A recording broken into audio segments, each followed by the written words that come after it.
You find out y'all being weird on the internet.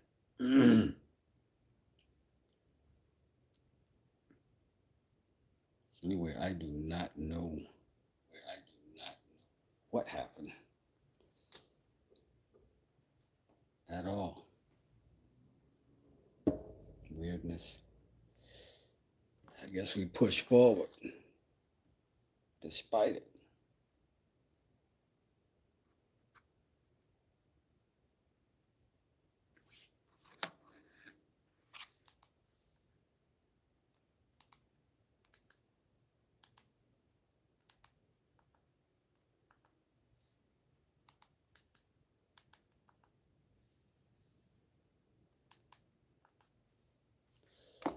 Anyways, back to the work.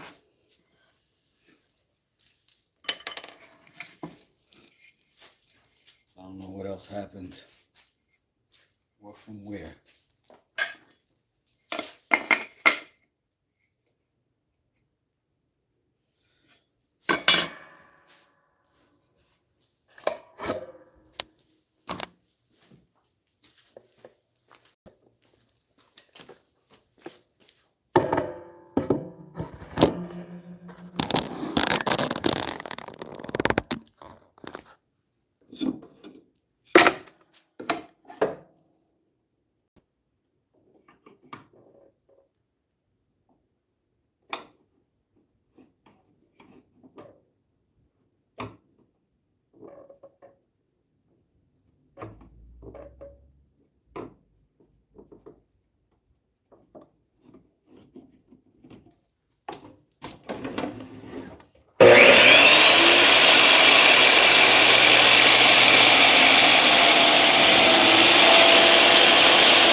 Hey, Gagey.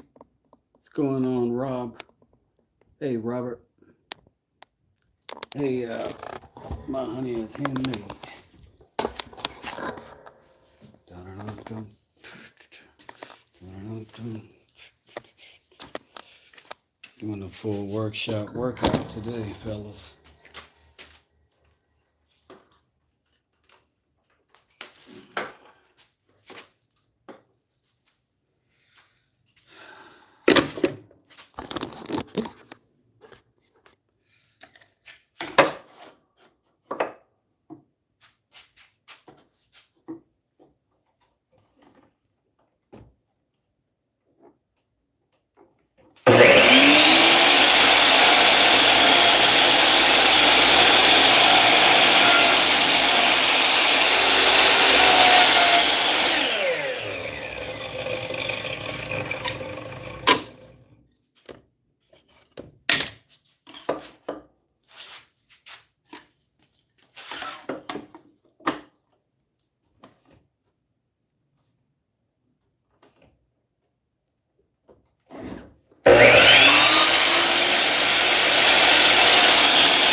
Peace, Cajun.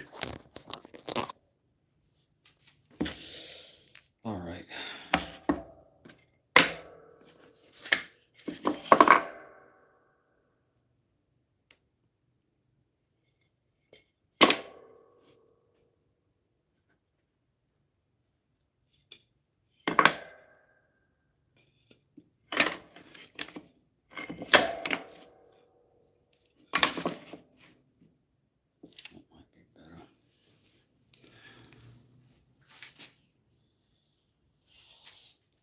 Let's get another one of these oak pieces cut. Fortunately, that's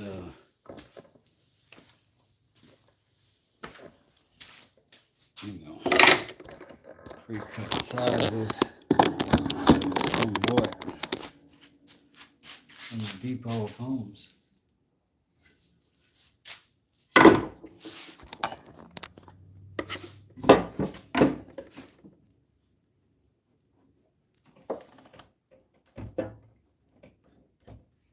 So kind of a hacky way to do this is to butt your edge, shift your board up till you hit the blade, and now you're resting on it.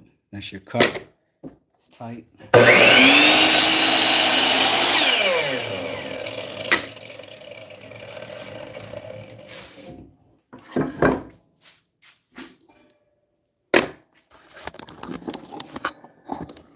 Anyway, but who asked me, huh?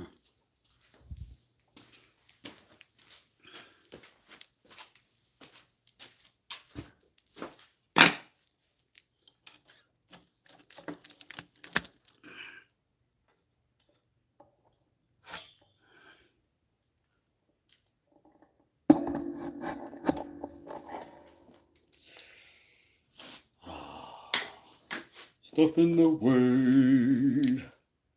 Stuff in the way. Isn't that beautiful?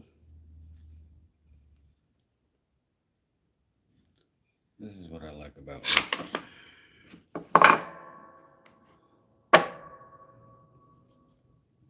Now,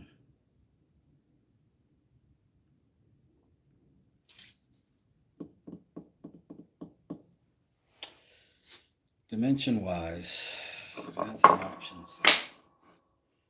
We've got some looks that we could pursue. Obviously, I'm making 2 mallets.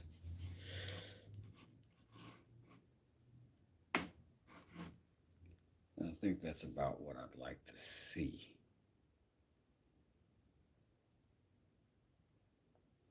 Problem with this one is it's all got to be pre-done.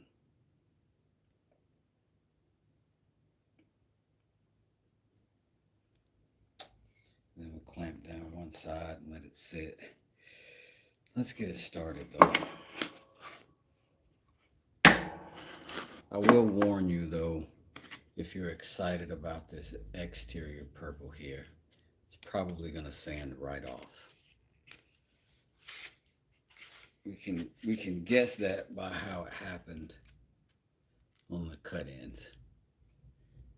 This is maple. It doesn't want stain, and I'm not particularly good at it. So we'll look a little bit more like that when we're done everywhere. Let's go ahead and figure out the dimensions of this thing. Typically don't do a lot of measuring on them. I do some, but not a lot. It's important that you follow the lines you do set. I am looking around for my combination square, which is my preferred tool for this. But this little cabinet square will do fine for now. So this one is sort of inconsequential right now. This one is a little bit inconsequential. But these bad boys right here need to be on one accord.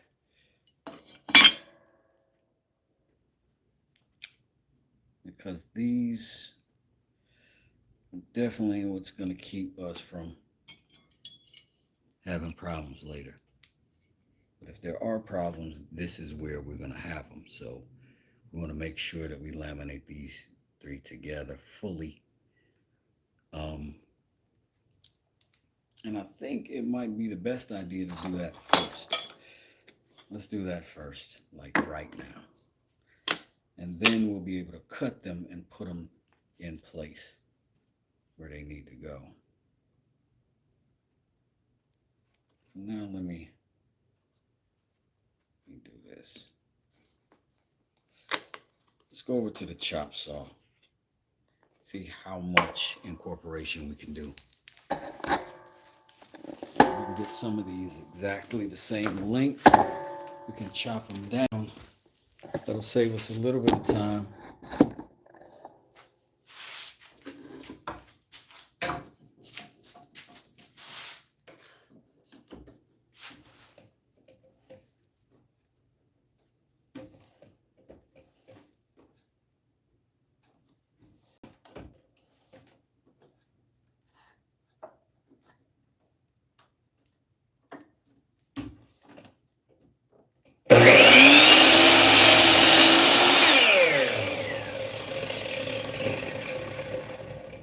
Now, we can split this right down the middle, and then we can separate it off to a left and a right. But we gotta find the middle. I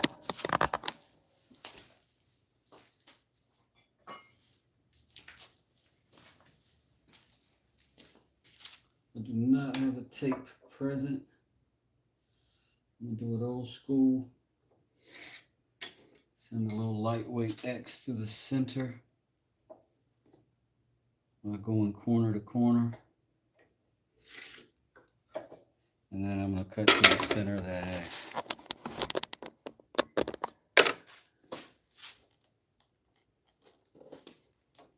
And I'm going to get every one of these at the same time.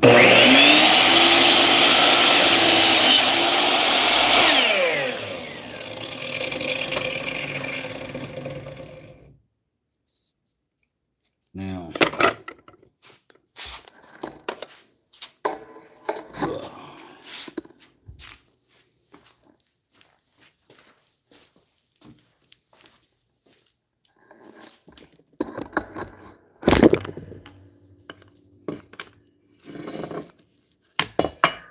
because we're going to try to get this whole build done.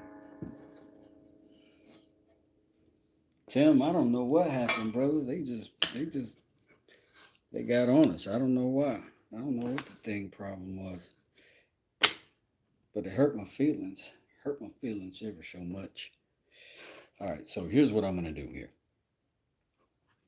I'm not going to bother putting final anything here. I am going to put the littlest taper on these edges so that whatever goes in here is going to be there, right? And I want my width of my handle to be the important part here. So let's just call this the middle, because I got some rough stuff over here. It's got to cut off anyway. Let's just call that the middle for now. And what I do with my other square? Oh, here it is, here it is, here it is. We'll call that the middle and we'll make that mark. Our handle, we generally want to be, you know what, inch and a half. Let's grab something that's functional. That's a bigger handle, I would say.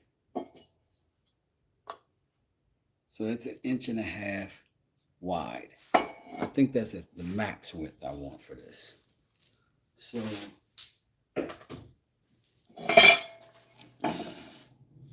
let's go 3/4 inch on either side of that mark that we made. And you can start that from any point, right?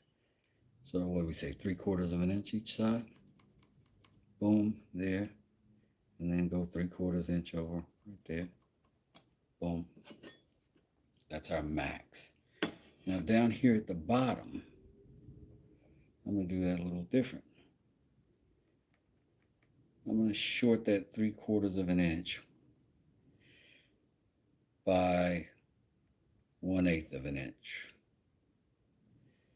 No, I might even do a 1/16. No, yeah, I'm going to do a 1/16 from that point.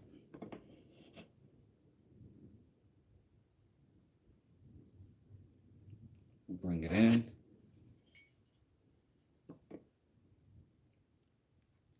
Same over here. Bring it in. That's going to give us a taper for the wedge later to spread the head of that mallet and make it fit.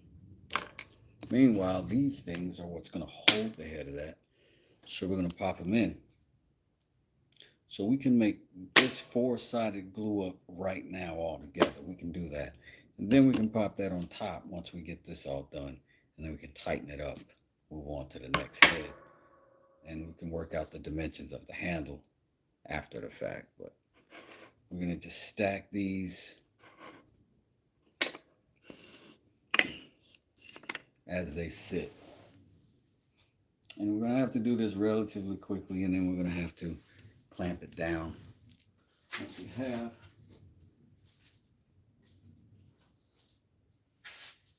now, you all know I keep that powder on me.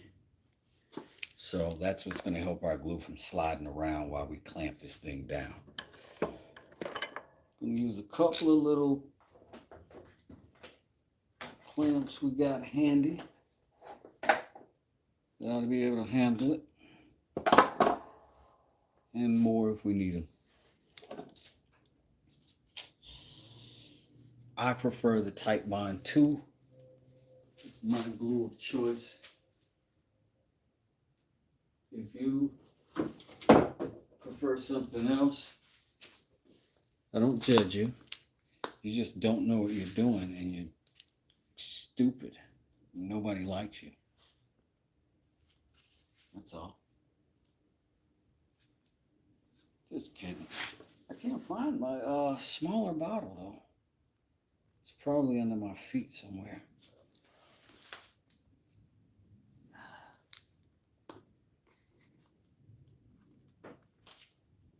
It's generally a ritual I have to do to get the Titebond gods back in line with me.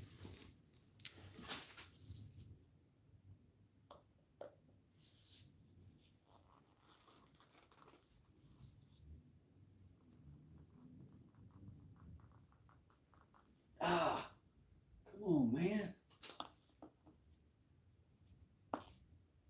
I'm here wussing out on the internet. People watching me be too weak to open up my own glue top. This is what it's come to.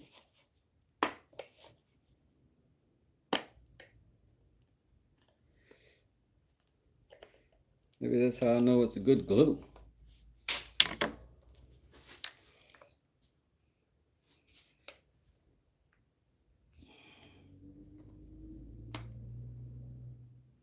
Jeez. No worries, we're going to get that out of there real quick. We do want to control our material. I can't just glob it on and save that problem for later, but I don't want to. This is not that kind of dude. So just bear with me for a quick second while I get this glue out of this hole. There's the culprit. This is like what the pimple popping is for, you know, people who like that. This is for woodworkers. This is what we be doing. Yes.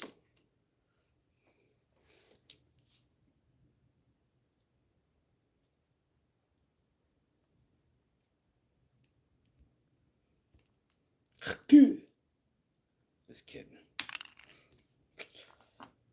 All right.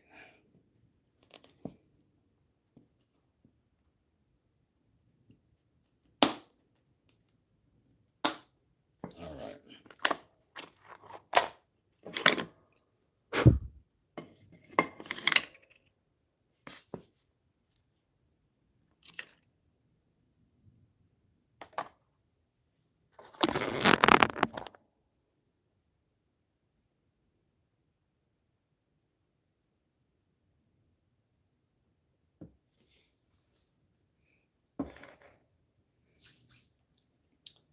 A lot of different ways to spread glue.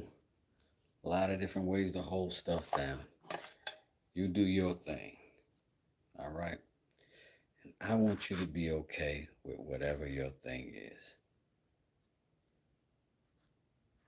What I don't want is for you to bring too much of your thing over here and start talking trash to me about my thing.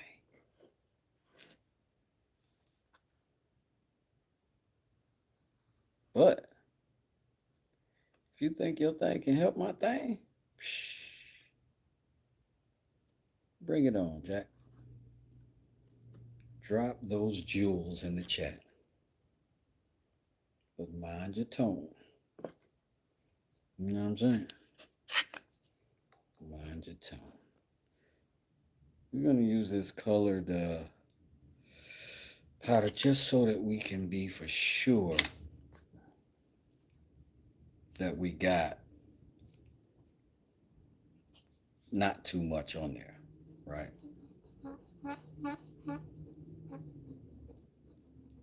And ordinarily, I probably wouldn't bother with putting glue on this piece, but this is maple. And maple is notoriously not very porous on the surface. So I want to make sure I got plenty of glue. Plenty squeeze out. And that's how it's going to go today. And I'm going to put these right on these lines. That way,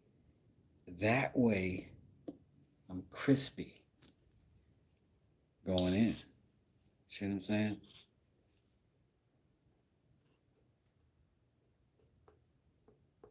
Now, I'm not going to play no games. I know this tight bond is not going to give me grace forever. And I'm going to have to get these clamps on it fairly soon. But we need to make sure we got good coverage on our glue up. So we're going to work at pace, but not frantically. That's why we did all our cuts ahead of time.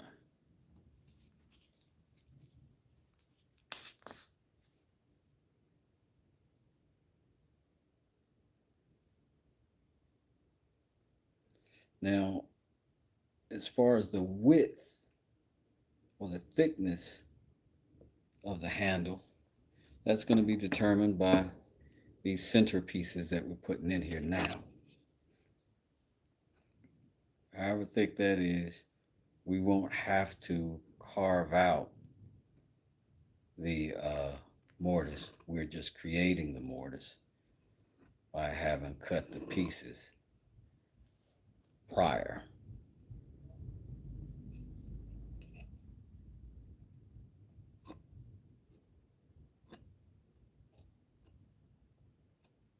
This will also let you know and kind of get you in tune with the process of how your actual wood that you're using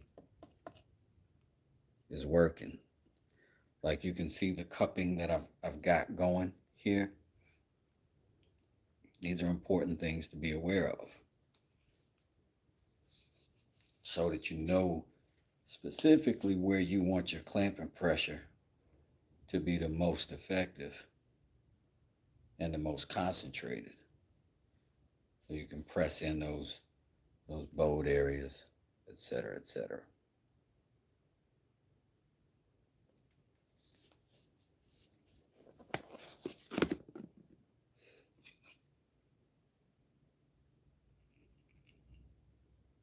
once again, I use my glue boards to spread my glue boards. You know what I mean? Makes no sense not to.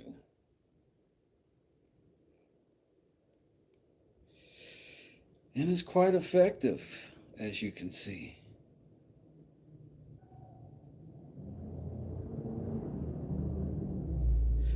I forgot to sprinkle some powder on that one.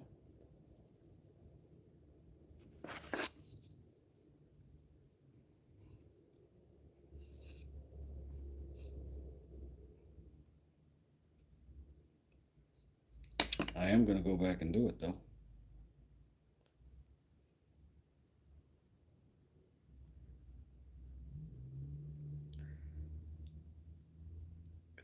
It's so hard to suction that it's already under because it's right. It doesn't even want me to pull it apart, so I'm going to leave it. It's got that much pressure. I'm not worried about it at all. It's going to be good.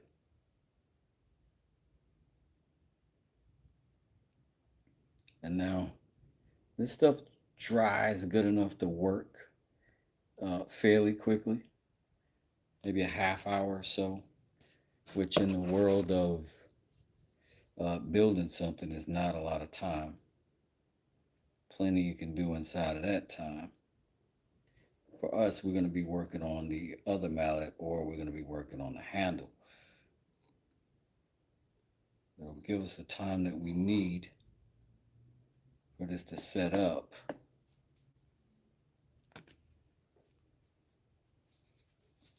And be in a state that we can handle it at least.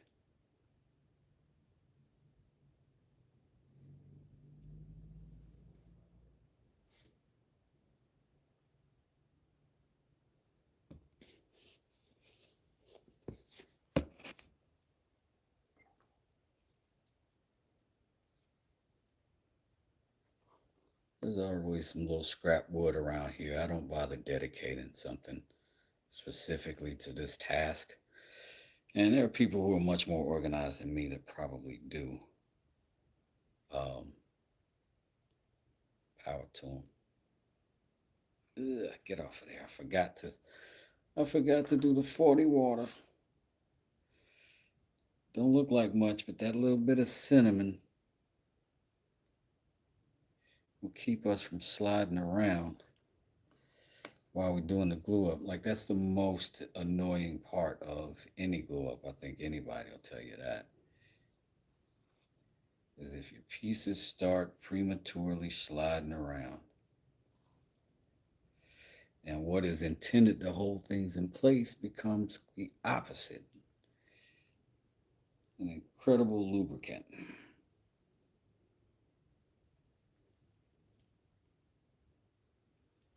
So I'm going to put the bottom of my board here, at the bottom of my board there on my line. I'm going to follow that up the same way, and that makes sure that I've got the same situation, like Usher said. Situation. Sorry about that.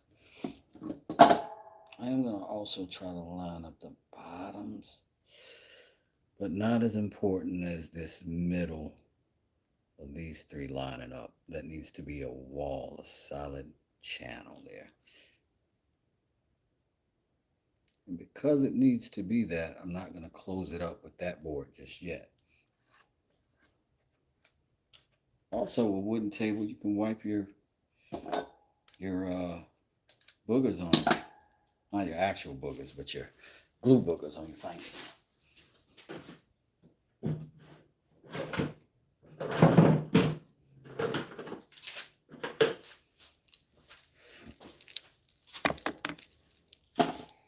Alligator clamps. They are convenient sometimes. They are very slip prone though. They push stuff around a lot. So they're not ideal in every situation. finding out that right now the best thing here is probably going to be an F clamp like I expected. But there is a certain amount of centrifugal force you get from an F clamp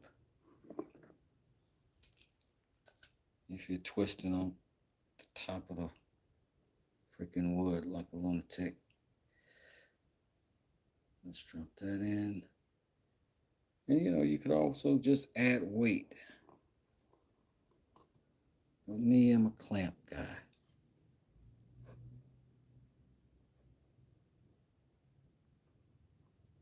This is where it's going to get a little messy.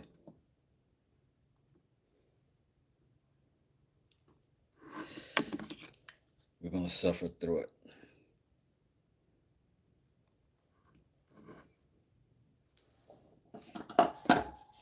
And it's crazy because you have to use these other clamps to give you opposing pressure to counter the other alligator clamp that you put in.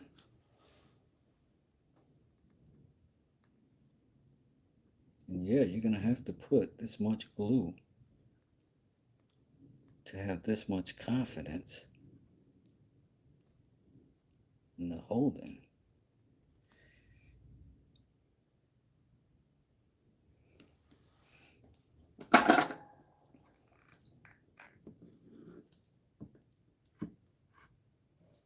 And remember, we're laminating several pieces together at the same time. You don't have to do it this way, but if you don't, nobody's gonna like you, and you're gonna embarrass your family, and your friends are gonna call you names behind your back. Let them make this world. Just live in it. So you can do it like this. The only effective way in history, mind you. Or you can roll the dice. Gamble with people's lives. Get it? Gamble with people's lives.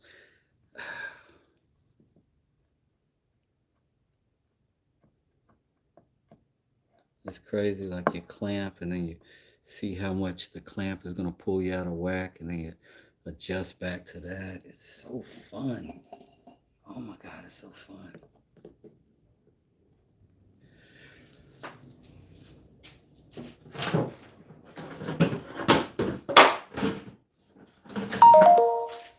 And the great thing is you really don't even need but a few clamps to become a woodworker.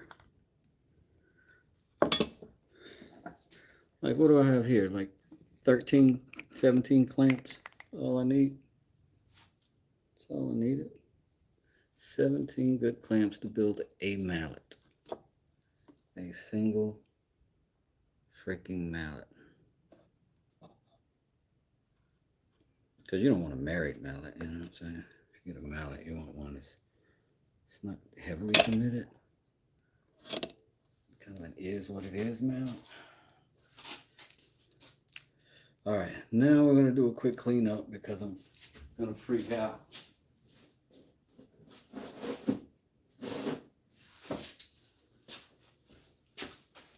All right. Oddly enough, we're going to be concerned about this the least at this stage. We're going to clean up all this stuff where we got to be at.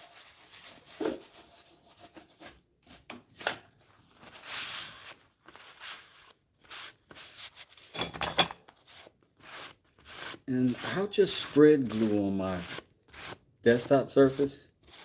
Like, it'll actually just kind of smooth out and make a good surface. Like, it helps more than it hurts, for sure.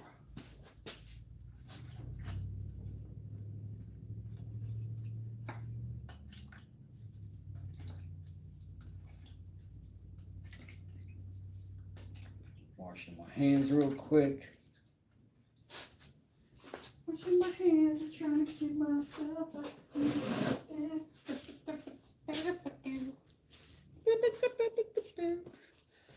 All right, so we got that head set up. We can go ahead and clear it out though if you want to see it, or if you want me to take care of that. That's no problem. Let's go ahead and get that excess glue off of that too, because it's a mess, right? Or appears to be. But all we want is that out, right? Just like that. Just like that. Now I've got a convenient little waste basket. Sort of convenient waste basket. Semi surprisingly inconvenient waste basket. Right beneath my bench. So I'm going to just squeak that glue out of the middle and wipe it off right down there. Because I do want all the walls inside of here to be smooth. So I don't have all that turbulence when I'm trying to get my handle in. And I know that's the wrong word, but you know what I meant. All the rest of this is going to get hard and I can just scrape it right off. But inside of there, I don't want to run that risk. I want this clean right now while it can be. And in about 10-15 minutes, I'll put the top on top of that, because this will be firm enough where I don't worry about it moving around. And we'll have essentially the head of our mallet built.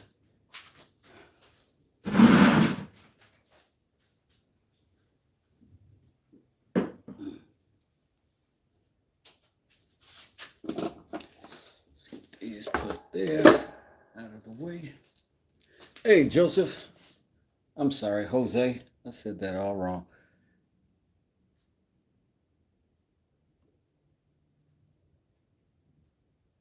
A little crazy on the glue. I am super crazy on the glue. Now, I'll tell you a quick story. Look at that everywhere. I built two beautiful mallets. Not much unlike, better than these. These definitely more effort, more love, and more visual complexity. But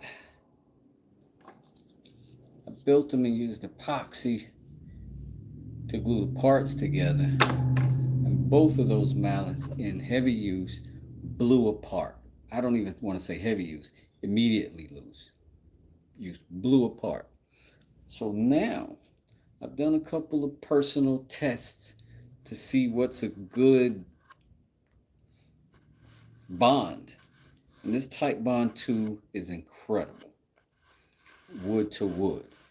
Now I do use epoxy for my knives. Works wonderful. But for wood to wood, wood glue is best, as far as I can see. Plenty of it, doesn't hurt anything. You can always clean it all up. See?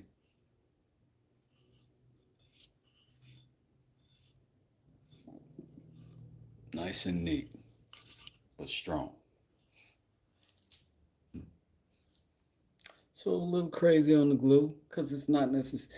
Like if you're doing it just for the views, or you're doing it for the speed of the views, you'll soon learn that your craftsmanship is going to suffer if you don't be mindful of that's what's happening. So very much in the same vein, what we're going to do here is oak, poplar, oak. And I'm going to cut the poplar in half.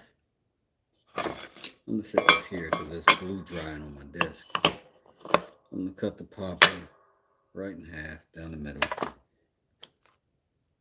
And then I'm going to do the same thing I just did over there. You can come with me if you want to. All right. Don't touch nothing.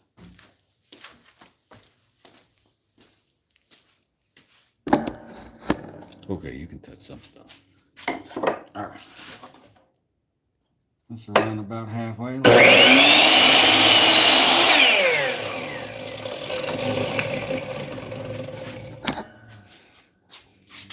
Isn't that better than crouching over some stool?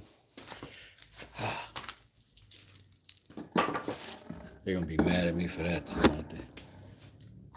Not a real woodworker. That's not real woodworker, eh? All right. Back to how we get our very, very simple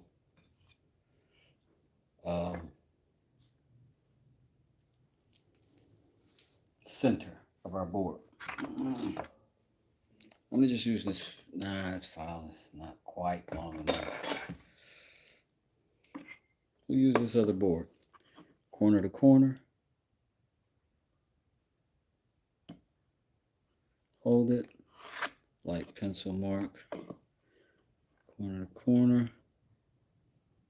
Hold it. Light pencil mark. That's going to be my center. Now, I believe last time we marked that center clear in the middle. What we did was 3/4 of an inch over from that center. And that gave us 1.5 inches total. We're going to do the same thing. We'll go 4 inch right there. We're going to go over 3/4 of an inch. Boom. Make a mark. Same thing. 3/4. Boom. Make a mark. Go right here. It comes shy at 3/4 by about 1/16. Shy at 3/4 by about 1/16. Then we're going to connect those dots.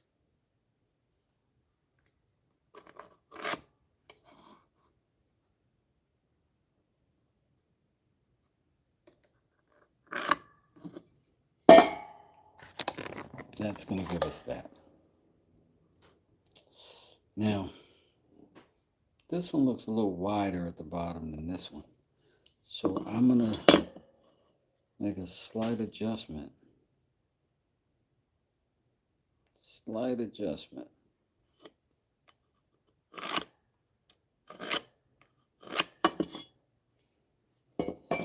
That's what I'm going to have. Now, this mallet is essentially going to be like boom, boom, boom. And then that's going to be our mortise right there. Same for the other. And then we'll cut our shape and whatnot after that. So we're going to go ahead and glue this together.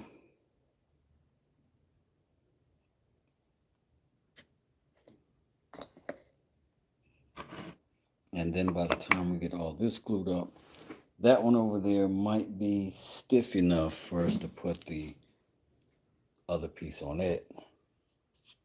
Start locking it down. Now, instead of having a miter saw, you can make the same cut. It just takes more time. With this saw, $8, maybe $7, Harbor Freight.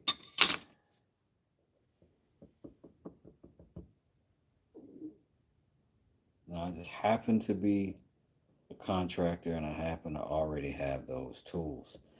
So, if I can be efficient and cut a pretty respectable line, then I think that's what I'm going to do.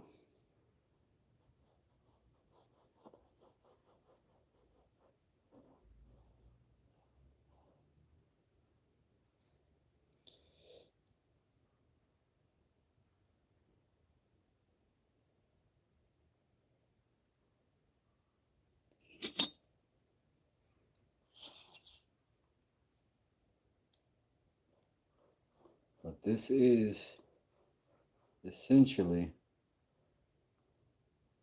what you need to do. This is the easiest way to that I've found for a novice to build a mallet. That's not just a mallet, but an effective, efficient, usable, good angle mallet for woodworking.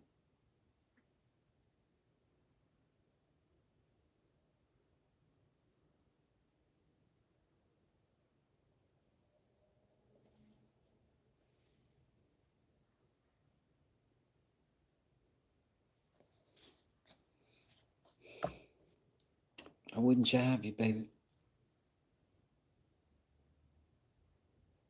Now, I did neglect to put on my non-skid powder.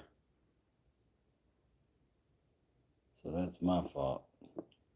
You're going to see me suffer through this glue up about having not done that.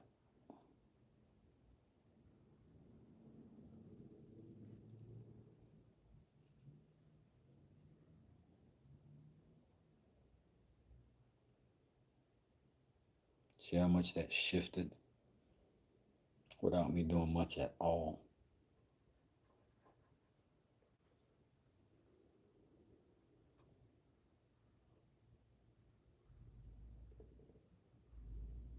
So what you're going to want to do is bring your marks to the outside of that.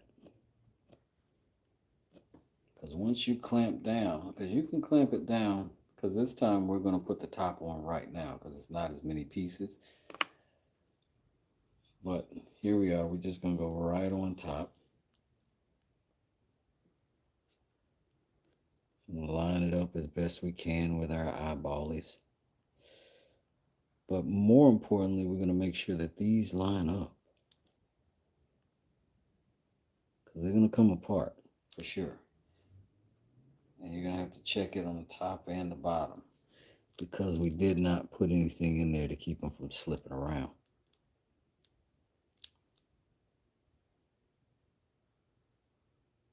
And they're not just going to dry where you set them. They are going to move as they dry if you don't put some pressure. You can also put some weight on top of these things. That works too.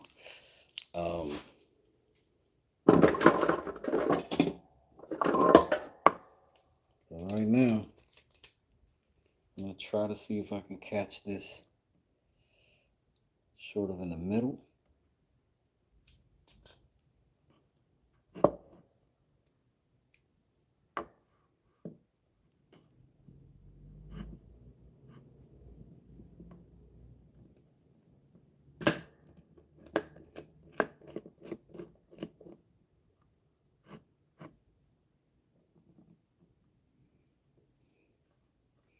You see how easily the whole thing just maneuvered out of position.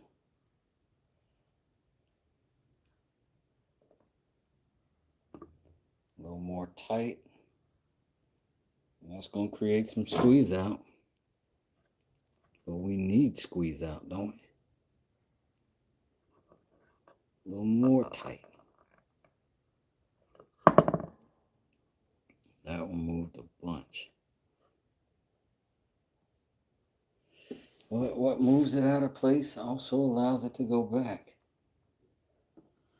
So, now we've got that sort of sitting almost right. I'm going to grab a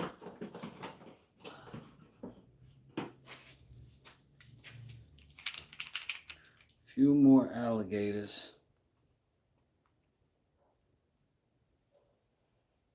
Give us a hand. That's still good. That's still good. There we are. One more back here.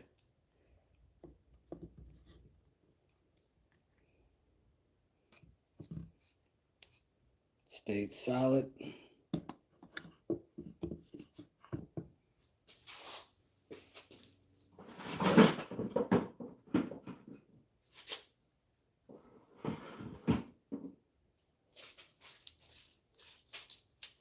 We joke a lot about clamps, but you really need clamps a lot. When you find something on sale,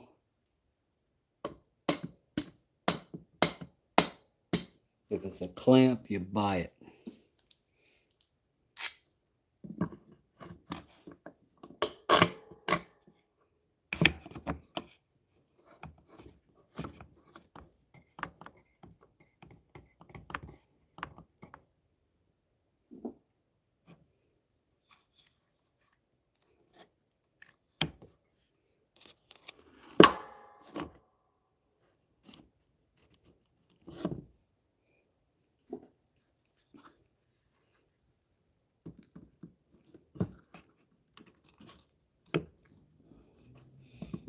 All right, now we've got that head effectively mortised.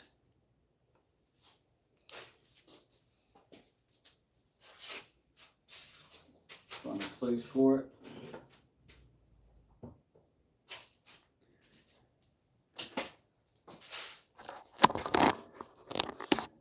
Let's see if this one is dry enough.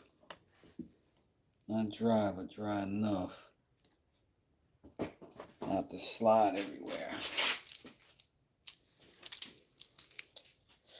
All right, so cool. Let's pull these clamps. But we got to remember, these clamps are almost maxed out. Not all of these are going to go back on. So you got to have other clamps available. I've got a few hanging on the wall back there that are going to do what we need them to do.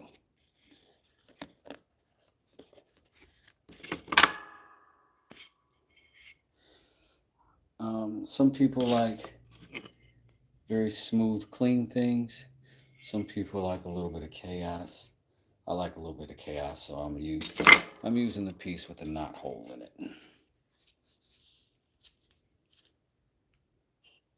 And on this one, we're not going to glue this board. We're just going to glue this. But we're going to make sure we glue it well. A little bit on the heavy side. Duh. And then we'll put the top on it. And do the obvious thing. Clamp it back down.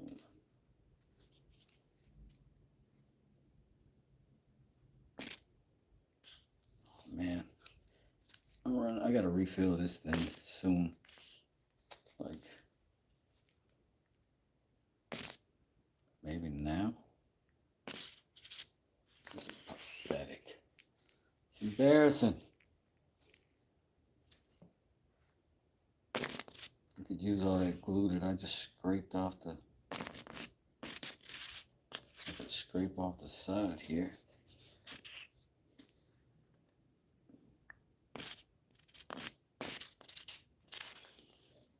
Hope my glue friends aren't watching.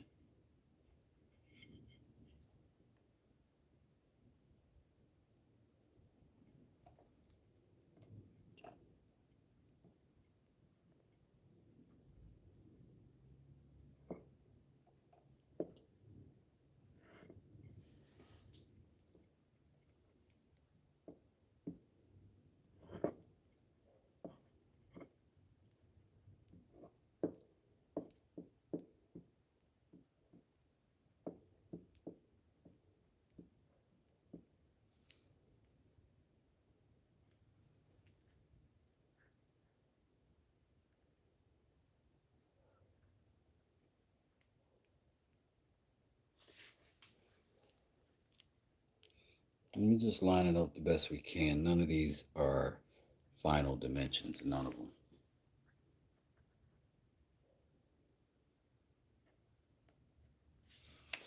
All right.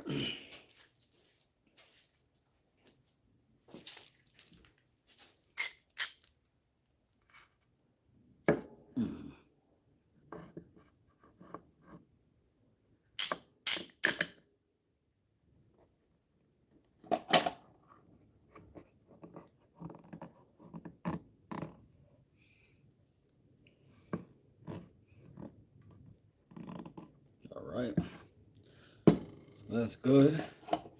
Nothing's twisting.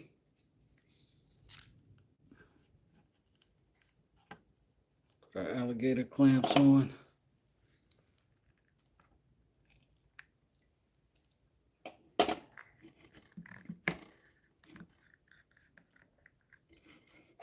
Now mine are old. A lot of them lost their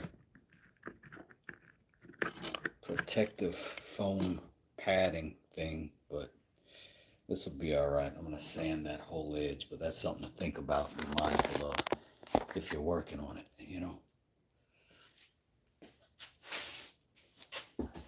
Oh, see, nice clean opening. We definitely going to have to push the chisel through, but we don't want to have to do too much with that chisel on glue removal if we can help it. So I've got that one sitting in weight. This one's sitting in weight. Now we got to think about handles. We know that our interior handle thickness is the same as this board right here, but we don't want a board that by itself to be what we use. So we can use that board for part of it.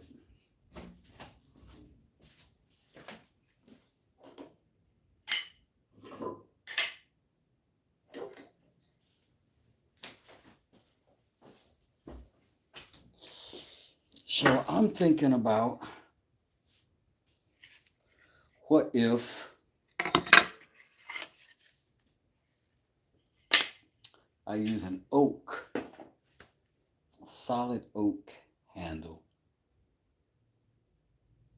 which is that thickness, and then I put laminate pieces to the side of it, and then that'll create, for instance, mortise and tenon, right? So that'll kind of create the shoulders for the tenon. Like this part goes into the head. These parts don't. They all get laminated together and worked together. That might be good. So I might try something like that.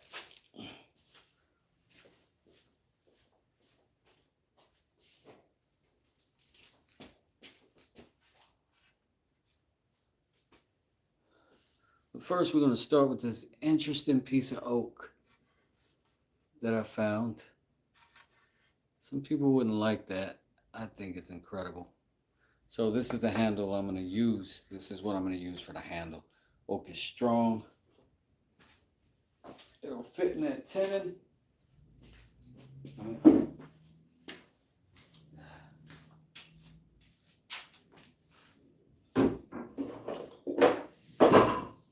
Over here, just really quickly cutting the handle length. Don't go fast.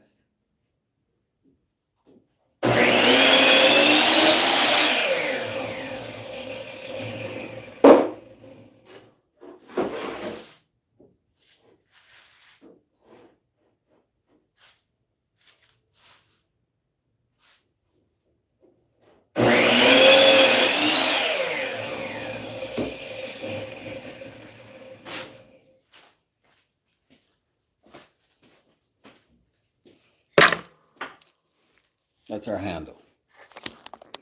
A couple of considerations to take in place is one, middle of our board, we'll just call this the middle.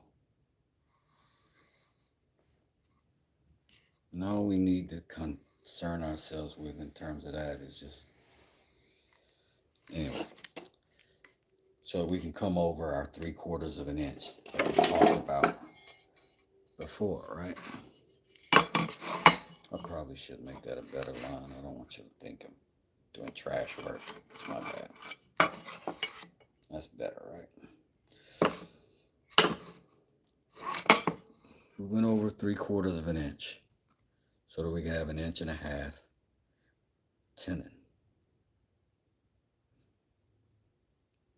So we're going to go at 3/4 of an inch and then in that 1/8 of an inch or that 1/16. So we're going to back over 3/4 and then in. And then we're going to pull that number straight down.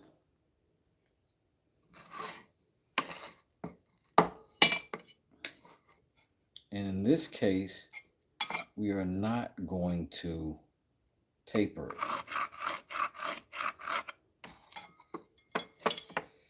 Because once it's inside of that tenon or that mortise,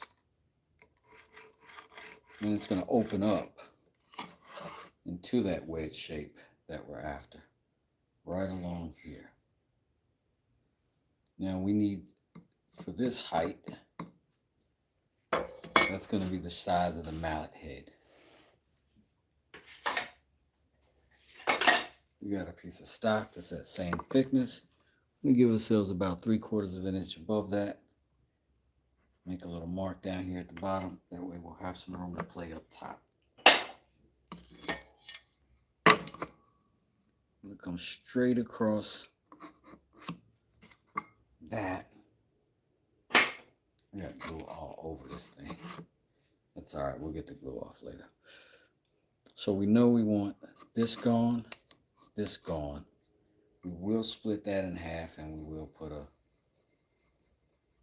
we'll drill a hole right there so that we can. And then this,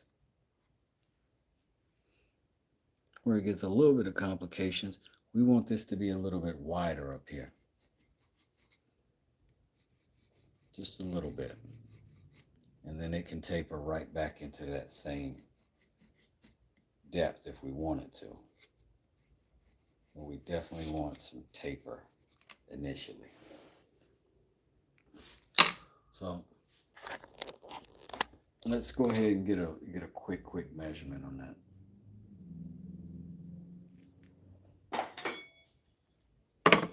And all I'm going to do is just put this on there and mark where I'm at. And then I'm going to just make that same mark down here. Same thing. Make a mark where I'm at. Go down here. Transfer that same mark. Then I'm going to line these up with one another.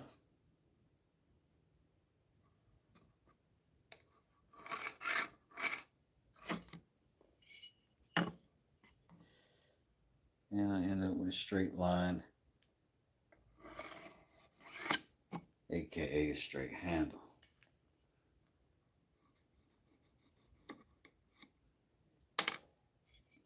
So we want to remove that material, keep that, remove this material, remove that material.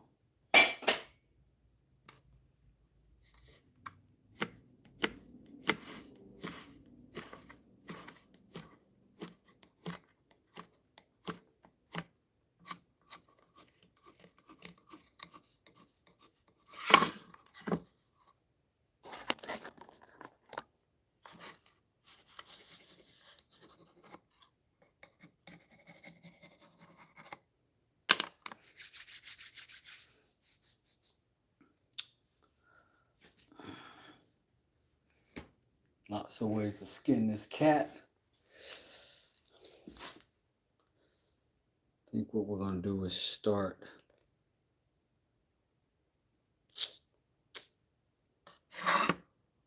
maybe with a clamp.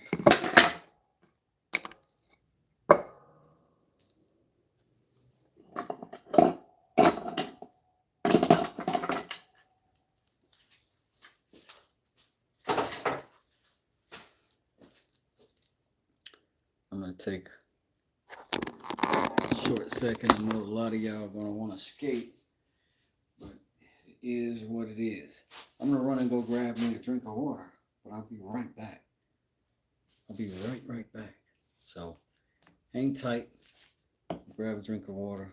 We'll go ahead and cut this.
All right, y'all, I'm coming back.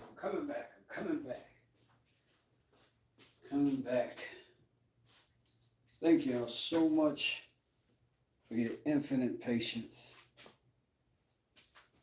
and kind spirits. I am forever grateful for you. In this life and the next, we shall be bonded forever, you and I.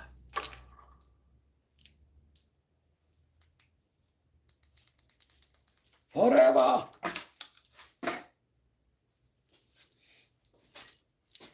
right.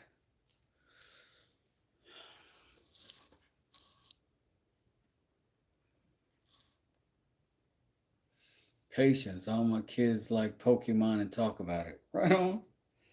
It sounds like they're teaching them some good stuff. I'm teaching them that. So, let's set that aside. I can chop that down. I can chop that off. I wonder how much of this should I commit to with the old axe. I mean, why can't we get some axe action happening? Why can't we do some axing?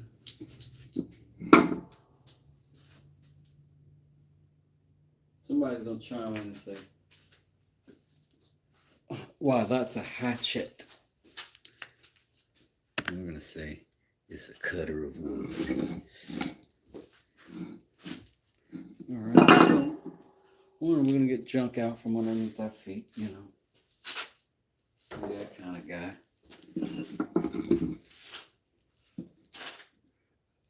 And I'm just gonna remove the bulk of these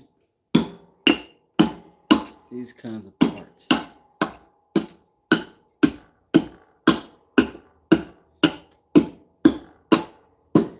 It is quite an intimidating tool, I admit. for something that you're hoping to be smooth and fine and clean and finished at the end. But this is the way. Many times, this is the way.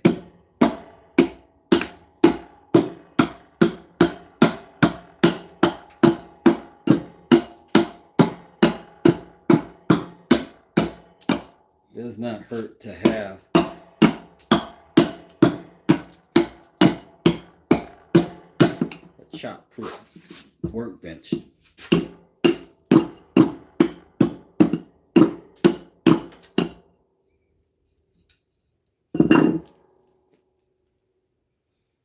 I am gonna, for a quick second,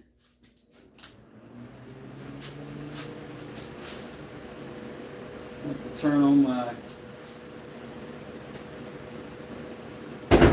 plug return system. Looks like something is surviving the cold flash and wants its vengeance.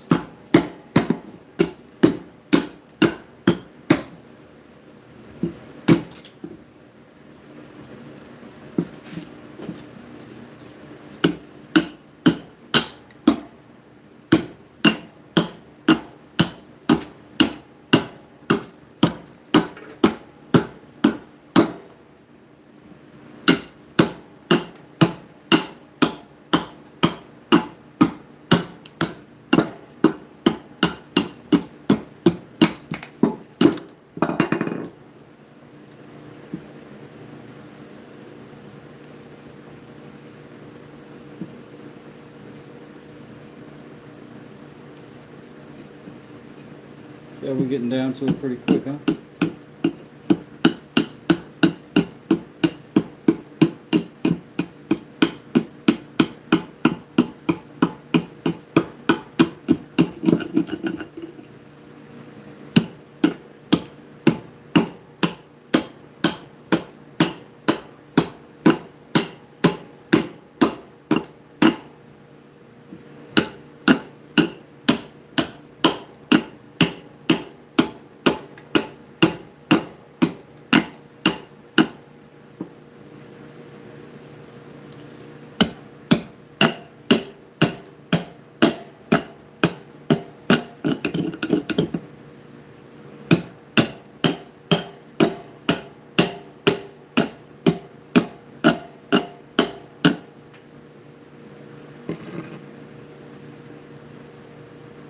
Let's get in there.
Get as much as you can get off with the axe.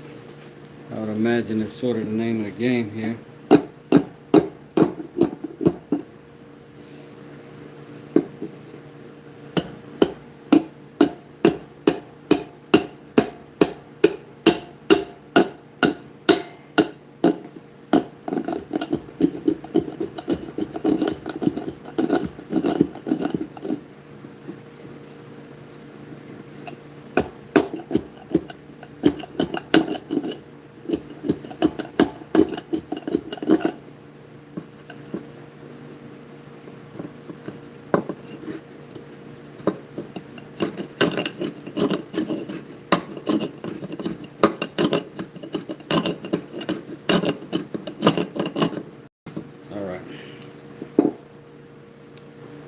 Now at this point, there's two things we need.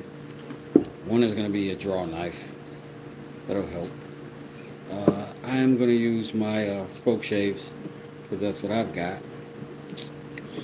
And I'm going to transfer these marks here across so I can see them on the sides so that I don't disturb the shoulder here.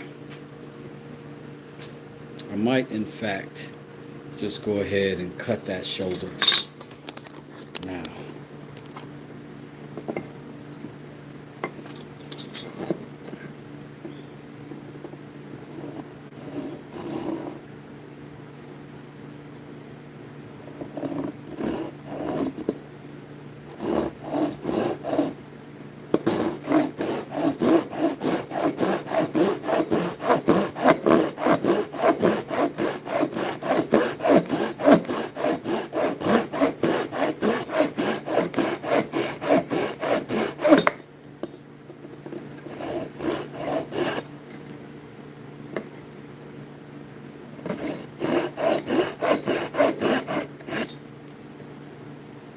Just that.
Okay. I'm gonna get the draw knife and start pulling this away. First, we may need to go ahead and get the vise up here. Oh, Forberg, hello.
Mm-mm.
Let's see if working this the opposite way helps.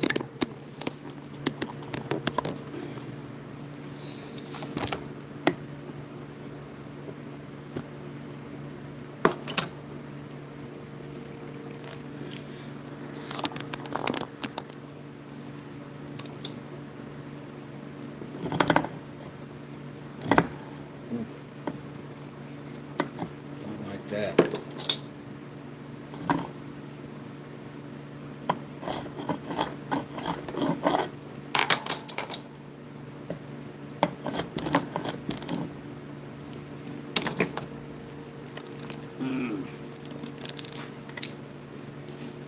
Might be running into some limitations of this actual piece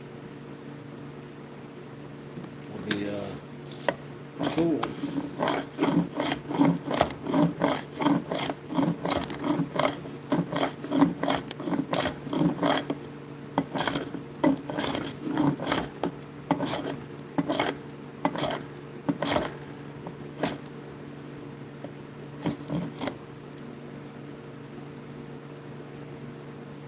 I don't know how we get rid of this though.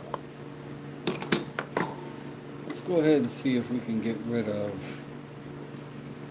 a little bit more on that side, and then we'll start chopping out this top block.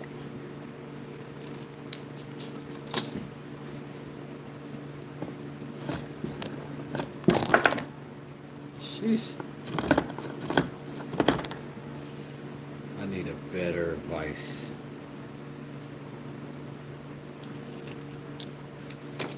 That's not gonna hold up.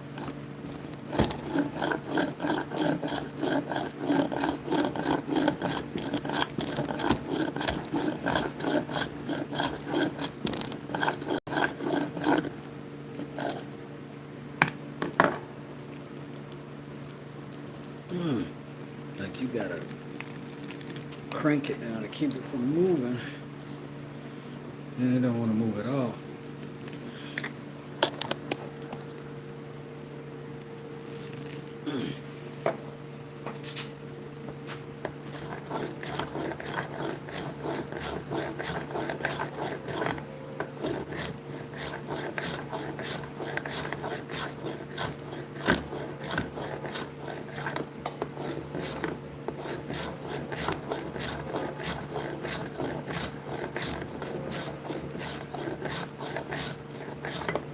This is the most chattery oak I think I've ever experienced. Even when it's cutting smooth, it's cutting on very chattery shavings.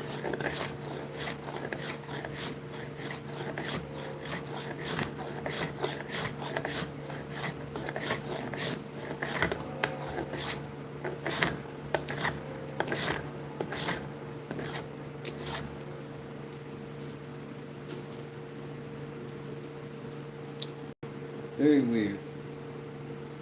Very weird. I don't know what what to do about it. What's going on, Brian? What's going on, Benjamin Winkle? What's going on, buddy? Hack job. Absolutely, 100%. I'm only a hack. In fact, I was hoping to be voted king of the hacks.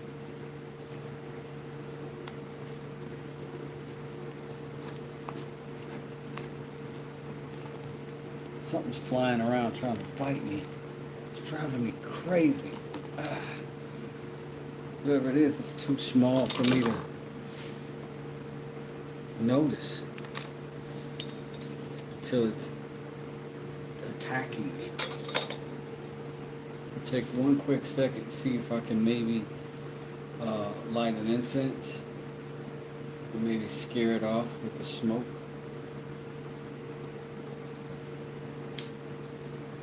And then maybe the vibe will calm down here.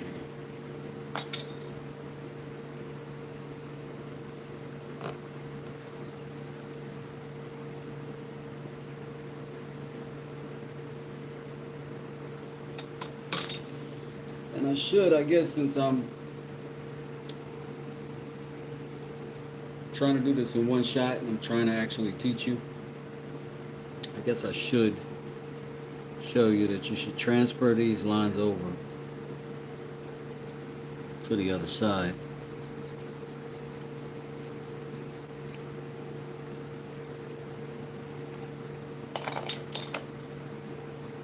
So that you can get a proper cut.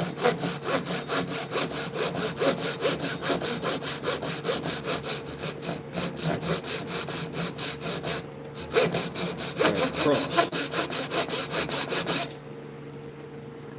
So I'm going to start it like that.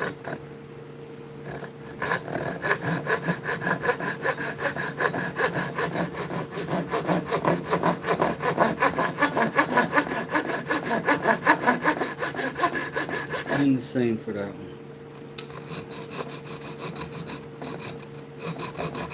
One's a little bit off, so I'm going to try to fix it early. There we go.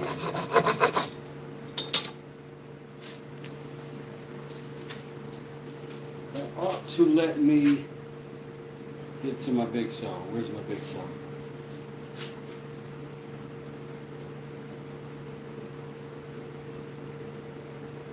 Jeez, I don't see it.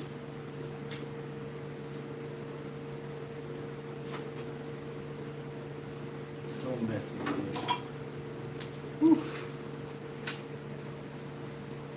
Hard to fathom.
Whoa. See it let go.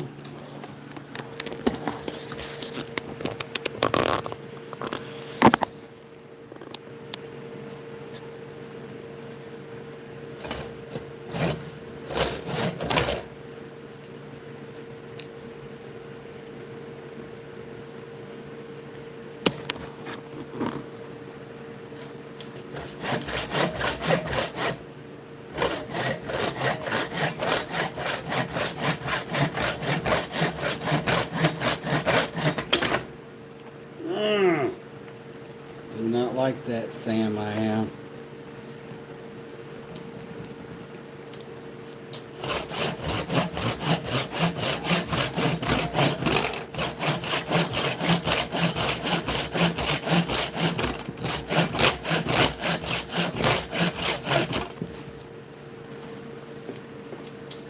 So saw can make it loosen.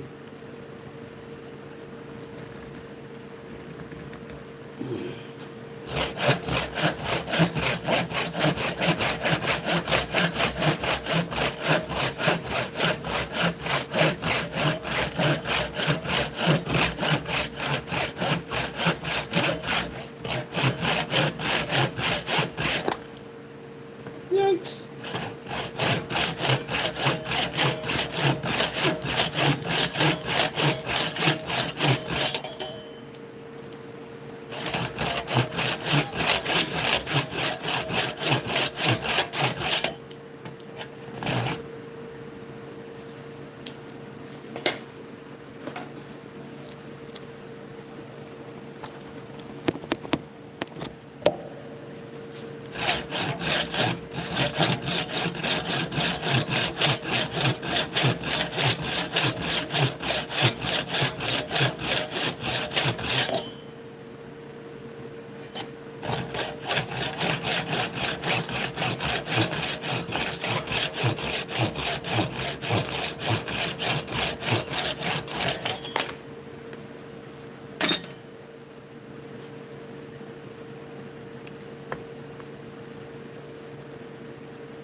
Brian Davis, how you doing?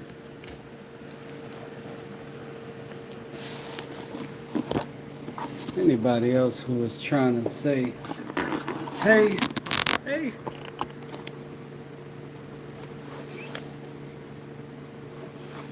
So now,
oh man.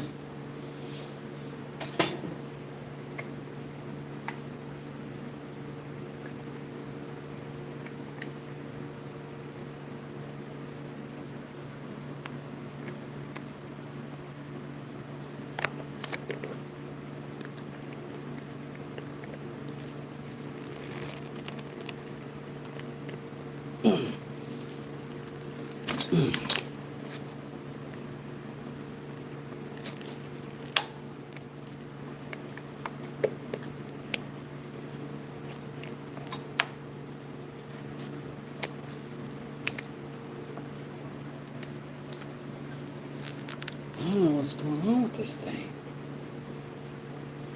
I think I'm just gonna have to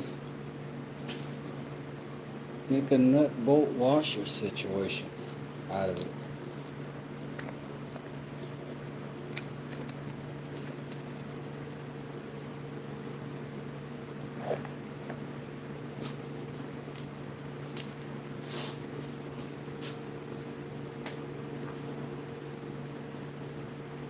interesting thing that happened is it ballooned up the middle of the board.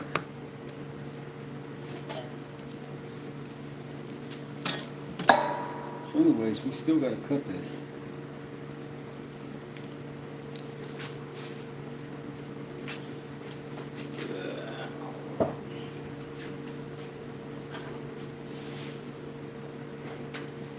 We still have our mocks and vise over here.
Alright, let's see how it's going to be.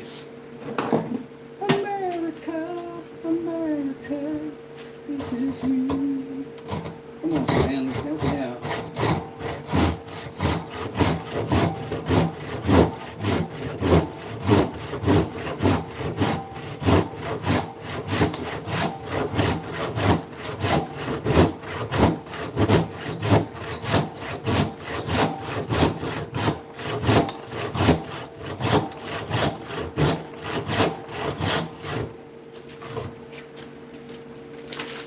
King of the crosscuts.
Finally.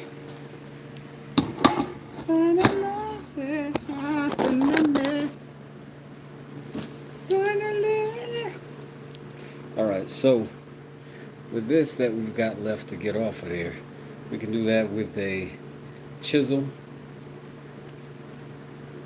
We can continue gnawing away at this, or we can put it on the belt sander. I vote belt sander.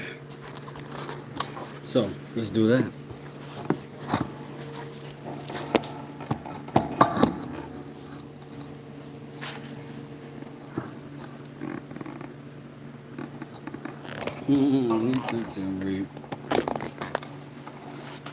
Tim knows what time it is. Oh, dang. Dramatic fail.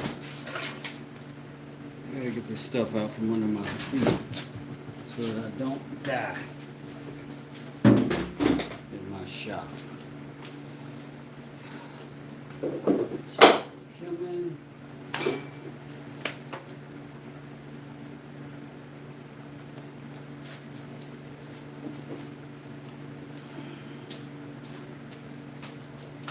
Harp.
Nasty work. Nasty work.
The motor scooter is warm, but we've got to shape. We got to do much more to it. We'll hand shape all that. We did knock off our corners and get our size palatable, and that saved us some time.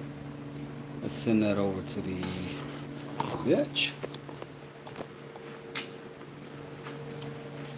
Thanks for anybody that's liking the video, anybody that's subscribing, and anybody who is joining us in the chat. I appreciate you.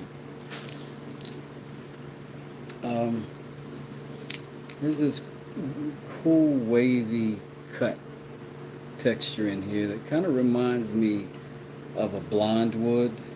If you're familiar, it's kind of got that grain, and it always looks shimmery when the light passes over it. Tim says 2 minutes saves 20.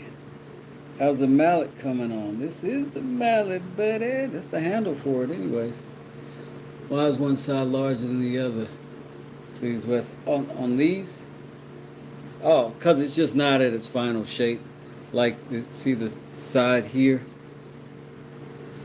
That's where they're still measured. They're just not in their final shape. And I don't trust that behemoth to get me to this fine degree. I'm going to do that by hand with the knives. That's pretty much what I'm going to do. It's a rough.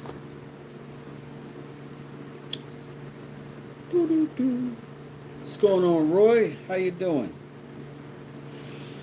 So this got it nice and smooth here. It made me confident that I can get something better out of this stuff. I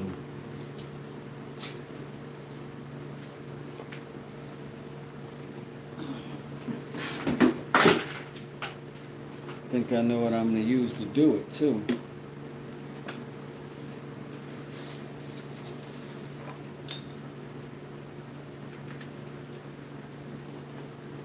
Now, last time when I went up to get water, I got distracted because my cats attacked me. Like one after the other, slamming their heads against my leg, growling from their tummies. I ended up feeding them and forgetting about my own needs. No, there's no real important point to that.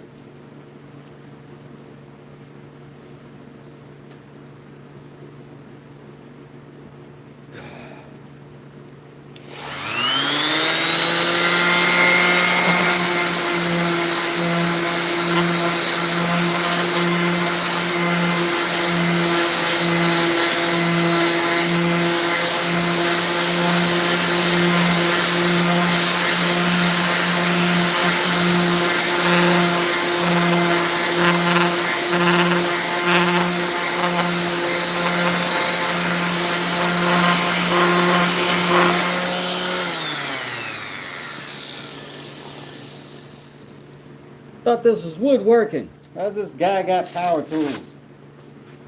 That's cheating. 100%.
Well, the one-inch sander is not as broad a footprint, so it tends to want to gouge. Uh, I've got this one over here. It tends to want to drop in the little spots, whereas that one does a nice soft transition because the base of it is so wide.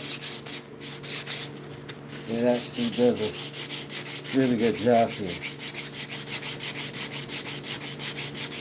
But I am also extremely used to that sander, so, you know. Don't try to be like me. There are other ways to do it. So, skin your cat the way you see fit.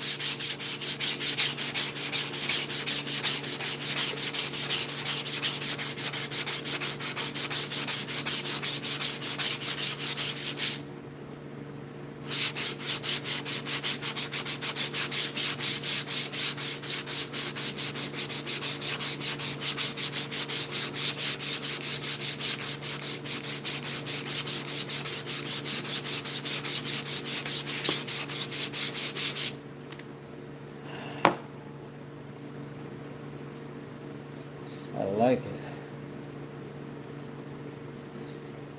I like it.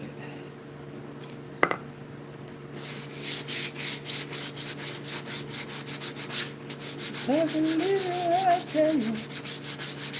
I like it like that. Ooh, baby. I like it like that.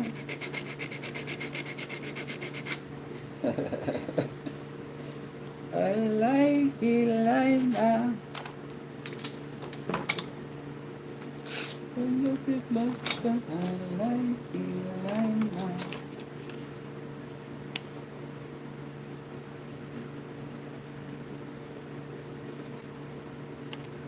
I want sugar. I want green.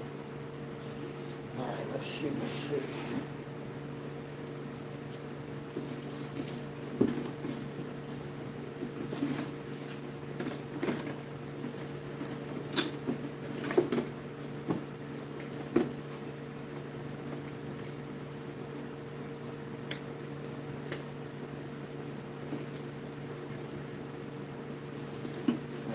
Black on the shop, black on the spot, black on the top, red, let it snap, let it see, let it breathe, let it drop, black on the summertime tunnels,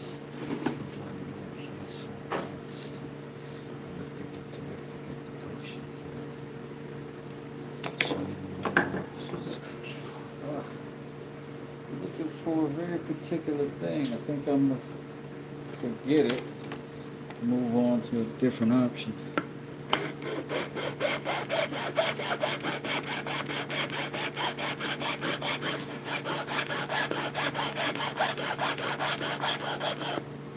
Now, what I'm attempting to do here is just square their shoulder.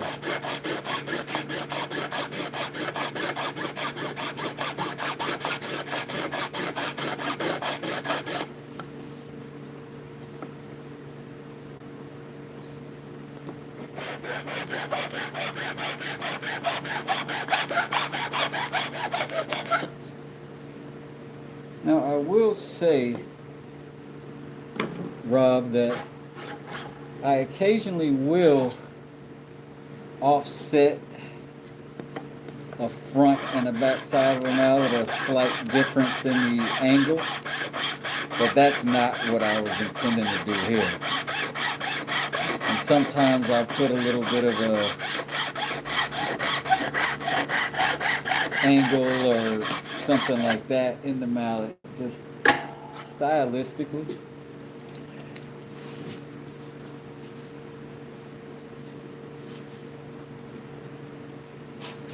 You know, something like that. But that tends to make this mallet, you know, a one-way tool.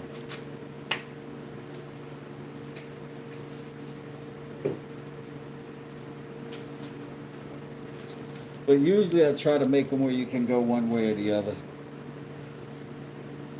But I will will say that my very favorite mallet is very directional.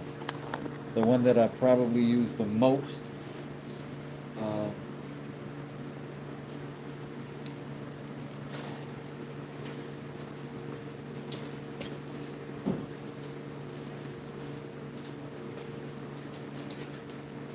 it's not pretty, but the fit on this handle to my hand, everything is made intentionally for me to hold it in this orientation, and it's perfect for my hand this way. But I made it exactly for my grip.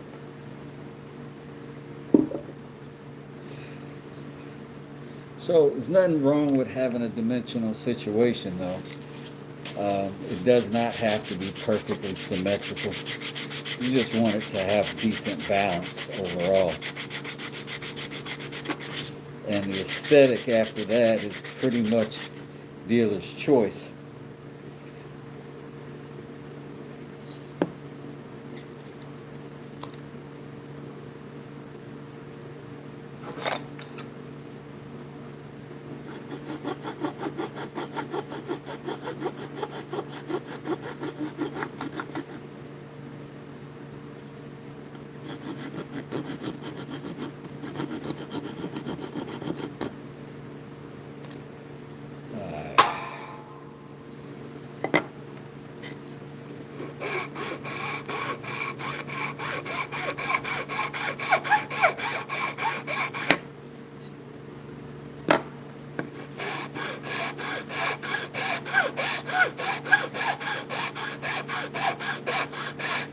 These files come in so handy.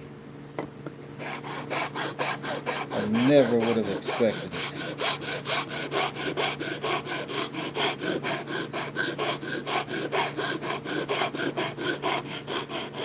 But these files will help you get nice, crisp, clean shoulders. They'll help you flatten out stuff. Love them. I love it.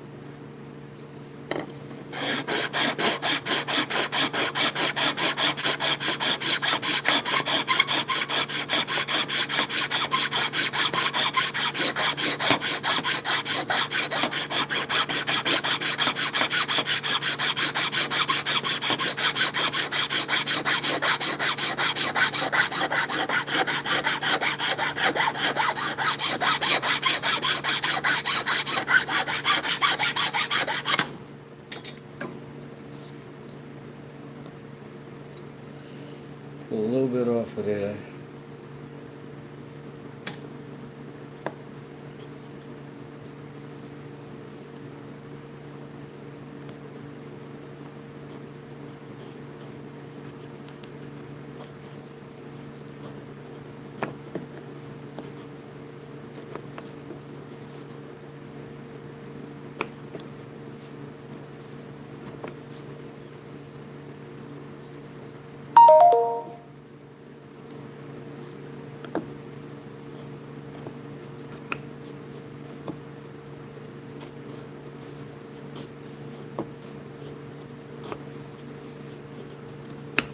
Nice little abs workout right here. But you should see Rob's channel. He was over there with a whole log pulled up against his gut, working that joint out. I see you, Big Rob. I see you.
perfect. No, we're not bad.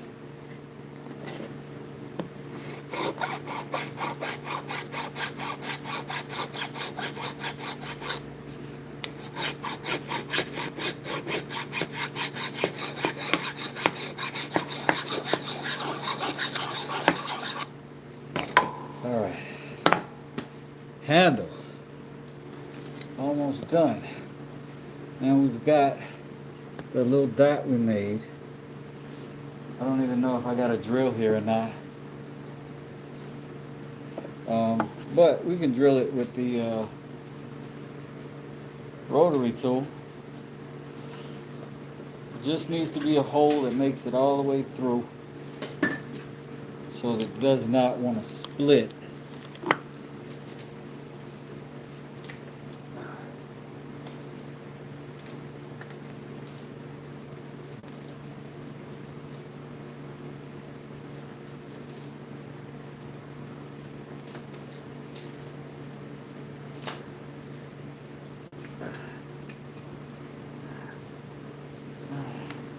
Almost ready.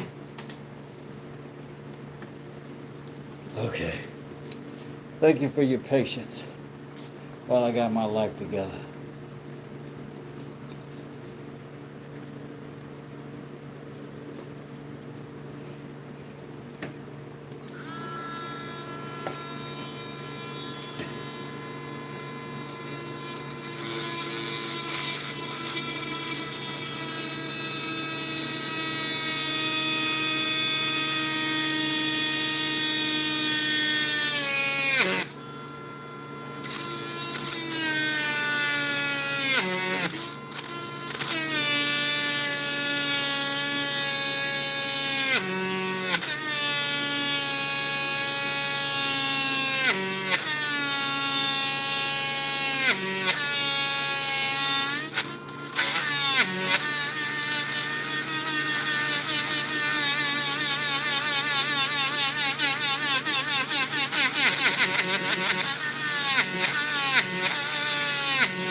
Go, little barrel, go.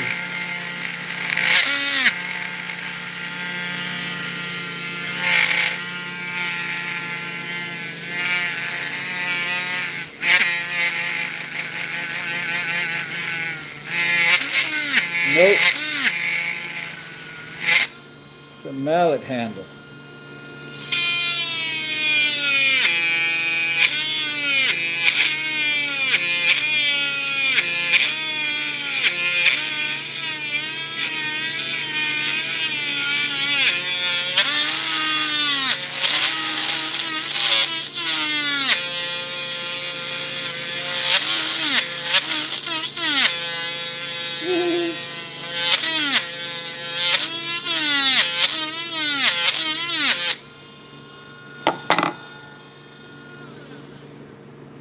Take a pause for the cow and do something different. Oh, baby, take a pause for the cow. Why don't you do something different? Okay. Take this blade out. Take it out. Take this blade out. Take that blade out. Take this blade out. What I'm gonna do? Get another one. Another blade. Another one. Another blade. Another one.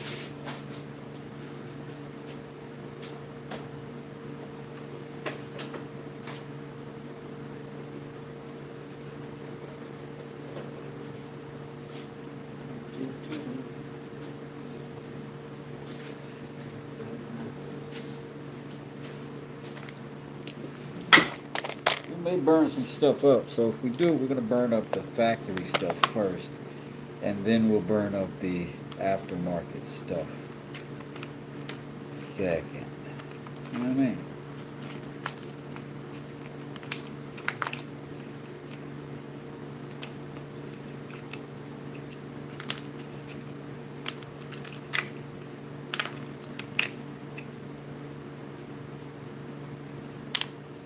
Don't look bad.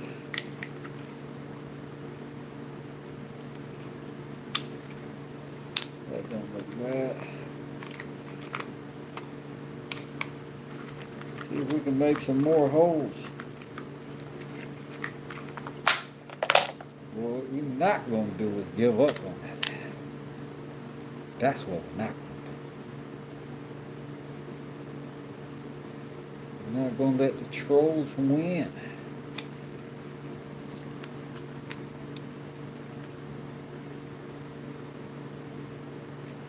Tom Jones next. Do you have to make wood carving? Do you make wood carving mallets? The round ones? Plural, no. But singular, yes. I have made a round mallet from a single piece of wood, just carved it out with the spoke shave. So I have done that.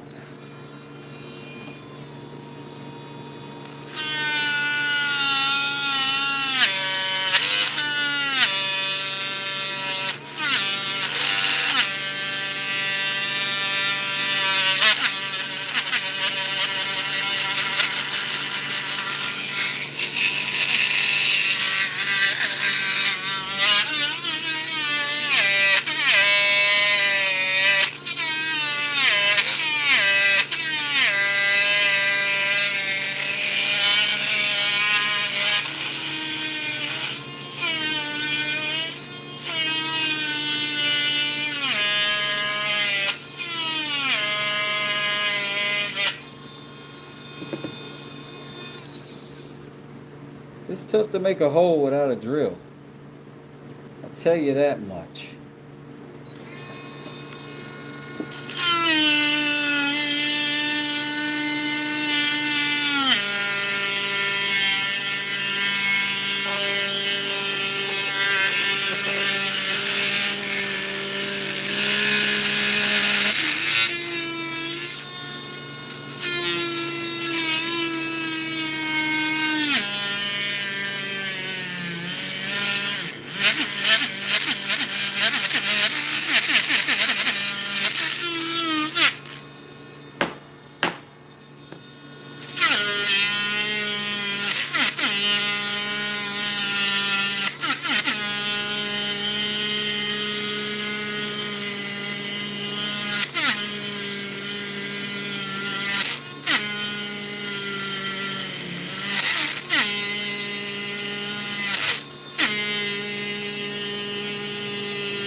Stop that.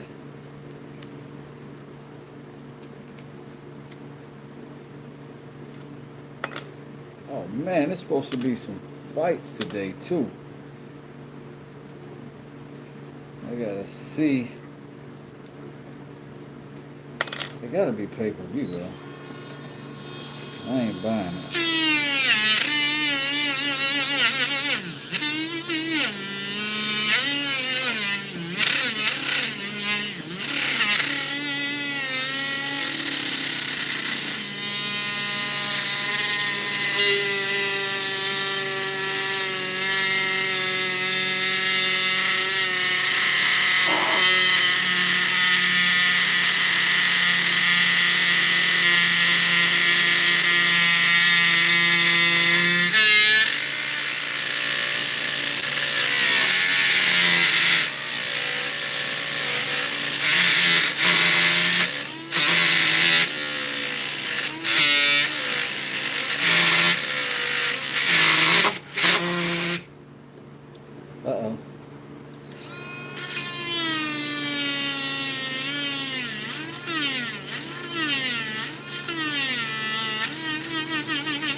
wonder if these things are any good.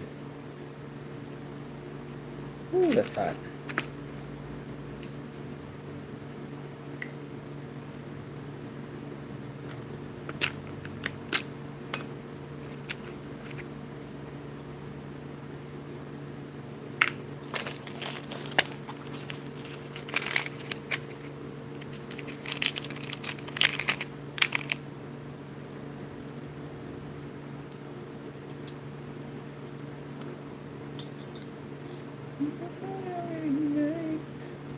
If I thought about drill bits from Bauer, it's usually right there. Well, yeah, I got drill bits. I don't have my drill.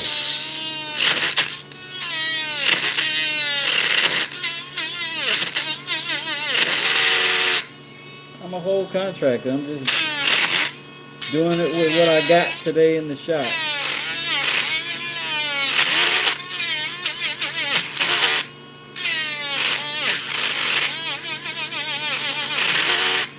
I'm sorry my lack of preparation has affected your free fun and entertainment.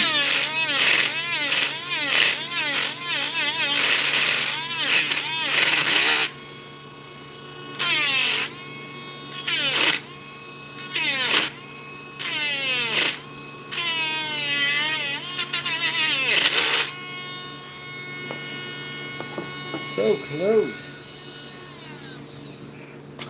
I'm hoping that's enough. That if I go through, get all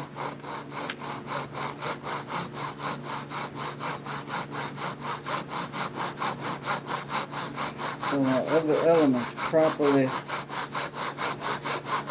secured,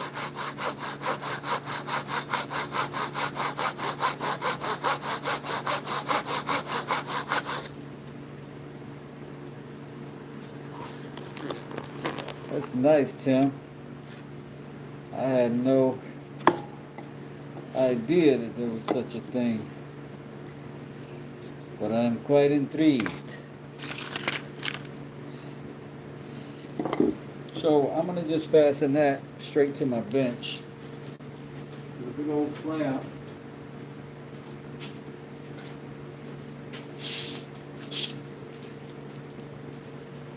There's a fire we made. It's getting hotter and hotter. Like a box to a flame. I can't sleep. Oh yeah. Oh, you're just getting all of that good action, did you?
try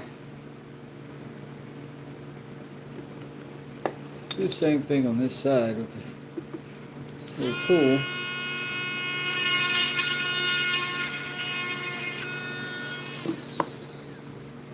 That thing worked its way loose. Sheesh.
So we made it through,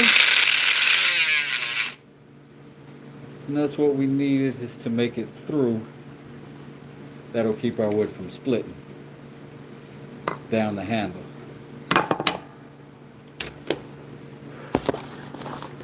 What I'm making, Miss Patricia, is a mallet. Not this kind of mallet though. This kind of mallet.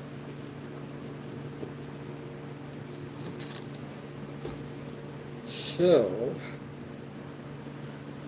I'm going to do a little tweak right here, real fast, real fast.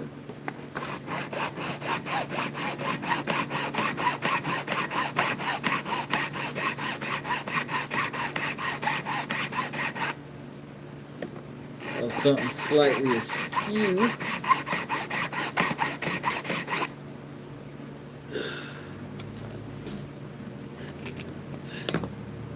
Thank you, Patricia. I appreciate it. We're going to try to make another one look good, hopefully. And this is for a subscriber.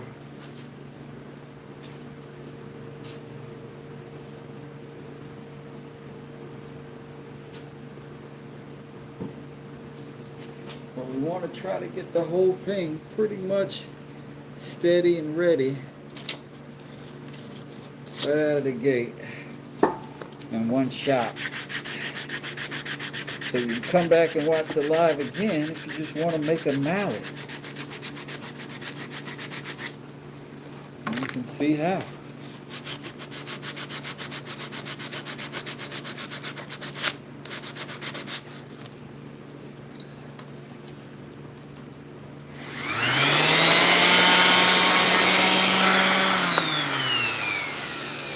Make sure you put sandpaper on your sanders.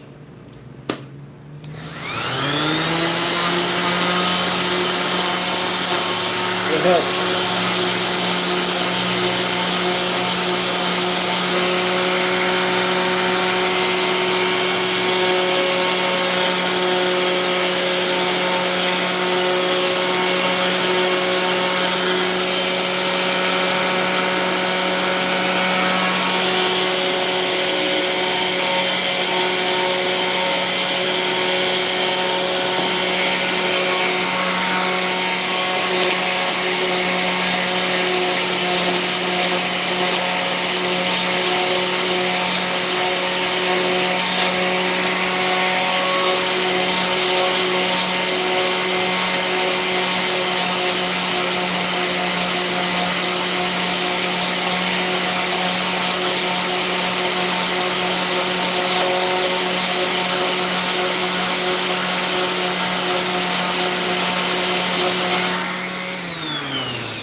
crawling on me.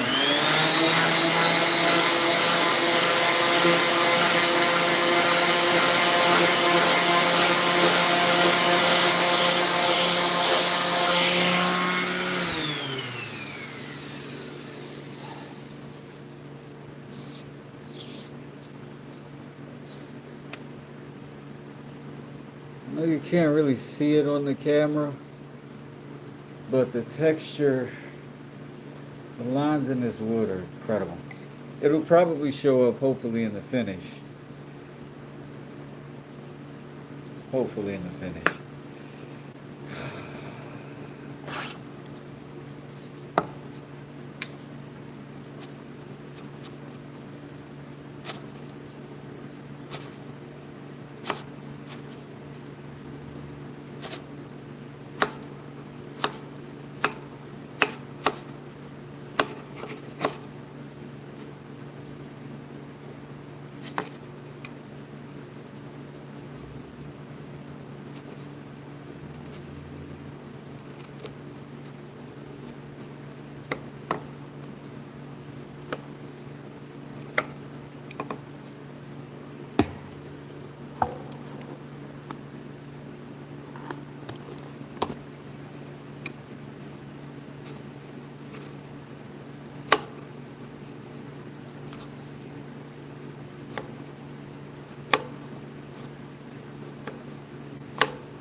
Sharpen that soon.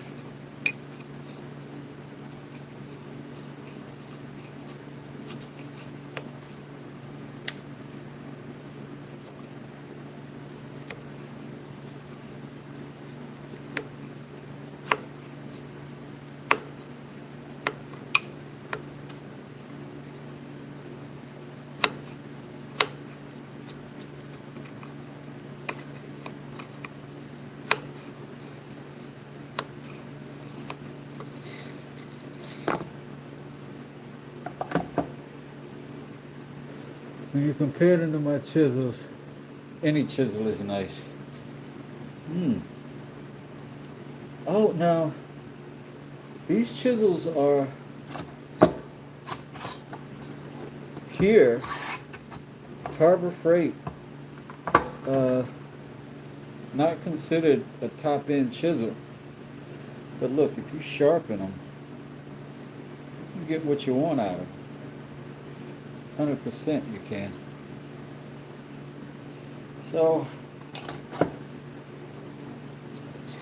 you know, sometimes you remake the tool, but sometimes you just need to work with what it is, you know. Maintaining almost any chisel, if you're going to have one, you're going to have to know how to maintain them, you know. If you're doing that, heck, you got to do that with any of them, right? So as long as it'll cut what you're trying to cut. Let me get the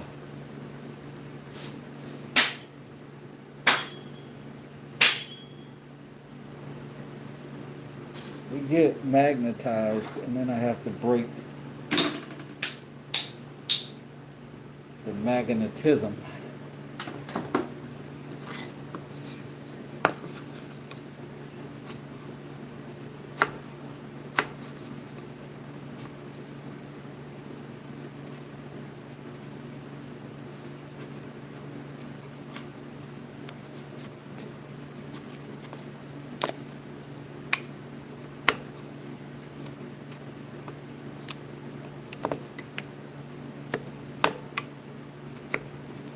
I will admit that one part of this in the moment is that my handle is almost completely done. It's almost even ready for finish. But the rest of my mallet is not. And I was hoping by now. Oh, that's nice, Tim Reed. I appreciate that. Good stuff. Good stuff. Good info. Black Friday Amazon chisels for anyone looking. Came with a guide, a stone, and 6 chisels, Tim says. Nice.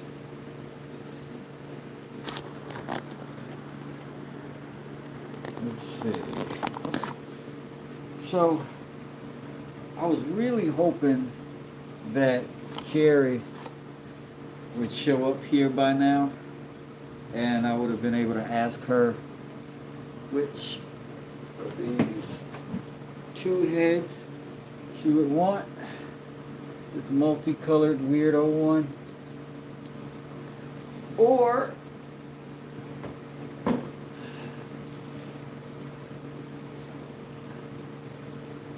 this one that is also red oak and poplar, and it's going to be much more stout. So depending on what she's looking for, I think I'll build the more durable one as the primary idea. And if I bump into her before everything's dried up, then maybe we'll decide then.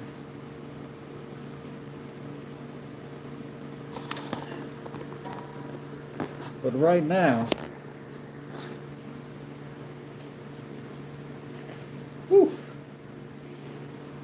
thanks, Allison Brock. We got a bunch of little happy faces and characters down there. Thank you. But listen, I'm gonna get out of here. Give me another snack. There's some boxing on right now. I'm gonna go check out my guy Jay Smith at Box Center. I don't know if any of y'all watch boxing, but there's a buddy of mine who does great boxing analytics. Box Center, BOXCENTER, with Jay Smith. It's my guy. Check him out if you get a chance. Oh my Lord! And he's got a channel called Box Center 2.0 that he's trying to get some subscribers on as well. If you happen to have a chance, get over there and check him out. He's my good peoples. Good channels with good content. I try to help out, especially when I like him. It's one of my favorite channels. There's a show called Boxing for Breakfast.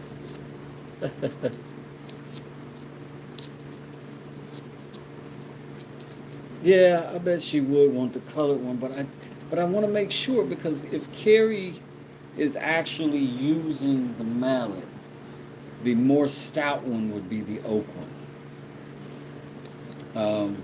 Both of them would do work, for sure. Because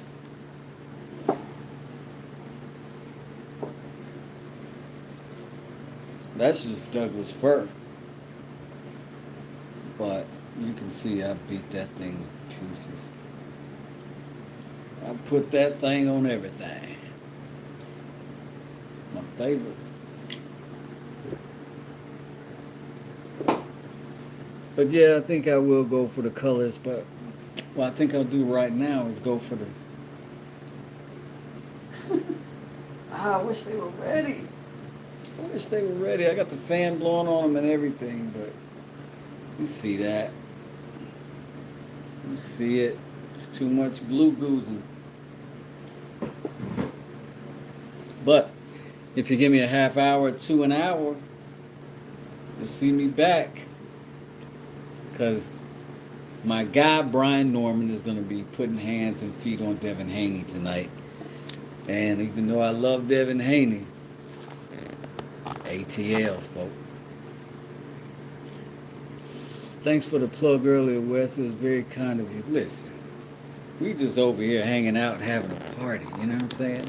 And if I got good people here who are doing, like if somebody's interested in my channel, they would most likely be interested in your channel. So some similar vibes and woodworking and bringing things from nothing to something. And I got a feeling you would be very, very good at it. I already really enjoyed watching Rob over there at Depression Talk. Rob said she didn't want it, I'll take it. Word. Fellow tradesman. I can't knock you, brother. You might could work a deal for sure. But come back. I'll be back about maybe a half hour to an hour. Y'all have a great one. Peace. Check out Depression Talk down there below. It's not what you think, but it is what you think. West does it. Peace.